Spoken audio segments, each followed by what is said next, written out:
Aujourd'hui, il y a de la panique partout. Il y a de la panique parmi les nations. De gauche, on entend parler des guerres. À droite, on entend parler des guerres. Il y a la peur partout chez les nations. Et vraiment, les nations commencent à se disloquer. Au Moyen-Orient, il y a une guerre. En Russie, il y a une guerre.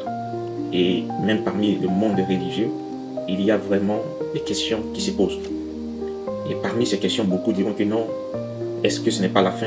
Est-ce que ce n'est pas la troisième guerre mondiale que Jésus avait dit? Est-ce que ce n'est pas les signes que la Bible avait parlé qui sont en train d'accomplir? Est-ce que Jésus ne viendra pas demain? Frère, ce n'est pas là la chose qui est importante. Parce que oui, au moment que vous êtes en train de vous poser la question, par exemple, sur la guerre du Moyen-Orient, et on voit que beaucoup d'hommes se lèvent pour faire même des vidéos, pour essayer d'agencer, pour essayer de coller cette guerre avec des prophéties bibliques, la chose vraiment qui devait vous importer, qui devait être importante, qui devait être essentielle pour vous, c'est que, et si ils commencent à lancer ces bombes, et si la Russie commence à laisser la bombe Satan 2, et si c'est-à-dire la Corée du Nord aussi commence à rentrer dans cette guerre, quand ces bombes vont commencer à tomber de part et d'autre, la question normalement que tu devais te poser, est-ce que je suis prêt? Où passerai-je l'éternité? Oui, toi qui prends seulement ton temps à manger et à boire, toi qui te réjouis.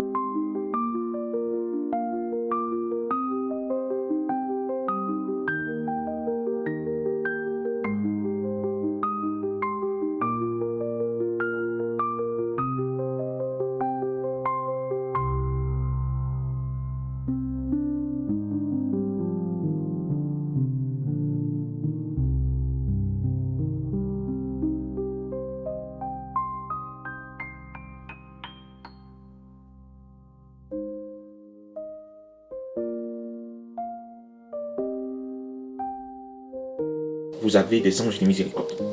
Vous avez encore des personnes que Dieu utilise avec l'évangile conformément à Éphésiens chapitre 1, le verset 13, qui nous disait que, il dit, vous êtes sauvés par l'évangile de la vérité.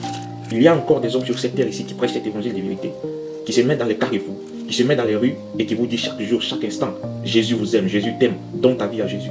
Mais oui, il y a d'autres même qui ont pris ça comme de l'amusement, qui nous posent cette question souvent. Jésus vous dit il vient, vous dites il revient bientôt, il revient bientôt. Mais depuis au temps de nos pères, depuis au temps de nos ancêtres, on nous dit il vient, mais voilà, il ne vient pas. Frère, ce sont des prophéties de la Bible.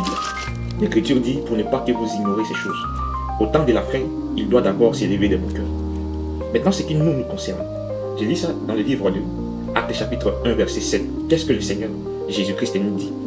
Il leur répondit, ce n'est pas à vous de connaître les temps ou le moment que le Père a fixé de sa propre autorité. Donc, ça ne nous concerne pas. Qu'ils se combattent, qu'ils se tuent de gauche à droite, nous